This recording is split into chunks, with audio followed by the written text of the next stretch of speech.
All right, let's get into it. Today, we're going to tackle a really fascinating question.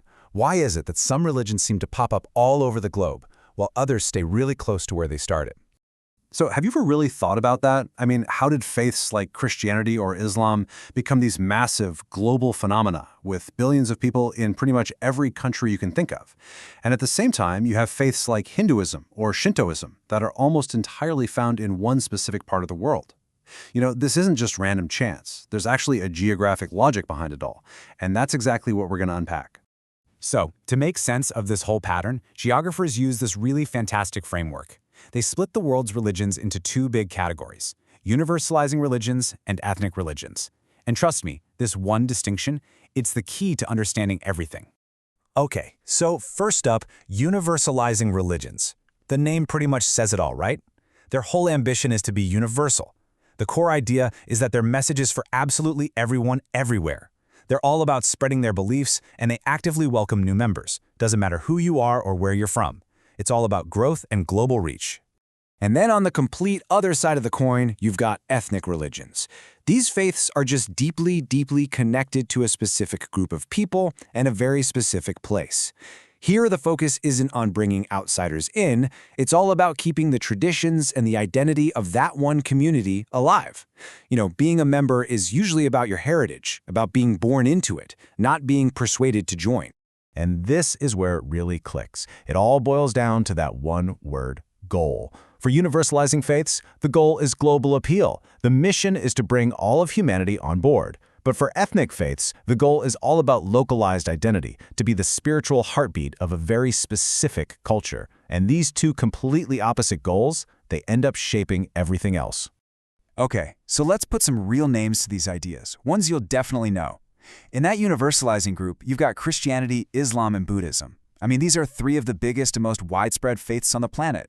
And then in the ethnic group, you have Hinduism, which is so tied to India, Judaism, the faith of the Jewish people, and Shintoism in Japan. You can already start to see those geographic maps forming in your head, right?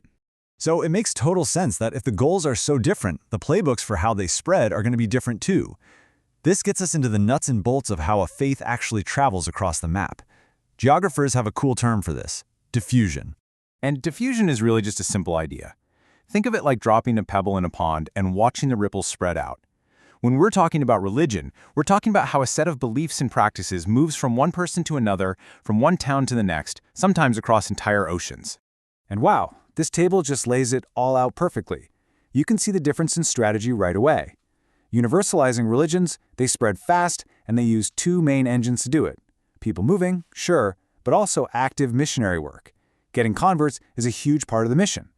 Ethnic religions, they pretty much only spread when their people pack up and move somewhere else. Since they aren't out there trying to convert new people, their geographic footprint just grows way, way slower. All right, let's peel back another layer and look at the actual foundations of these faiths, where they came from, and how they connect to the physical world itself. And here again, it's just such a stark contrast. Universalizing religions, they can almost always be traced back to a single known founder. A person like Jesus or Muhammad or the Buddha. Their holy places are usually tied to big events in that person's life. But ethnic religions, they also have these ancient, sometimes even unknown origins. And their connection to the land is so direct it's incredible. The faith is often woven right into the specific mountains, rivers, and forests of their home. You can't separate the two. So at this point you might be thinking, okay, that's a neat way to sort religions, but so what? Why does this actually matter? Well, it matters a whole lot, actually. Because this whole framework, it's not just for stuffy academic papers. It's a really powerful lens for looking at the world. It helps us understand the flow of human history, how different cultures bump into each other, and how our identities get shaped. It basically explains why the cultural map of the world looks the way it does today. Just think about it for a second. Universalizing religions are this huge force for creating a global culture. They act like these massive bridges connecting people across continents, building a shared identity that can be even stronger than nationality or language. And by contrast, ethnic religions are like powerful cultural anchors. They are the guardians of a very specific heritage. They weave together faith, history, and local tradition into this single, strong fabric that helps make sure a people's unique story gets passed down from one generation to the next. And that kind of brings us to one last thing to think about.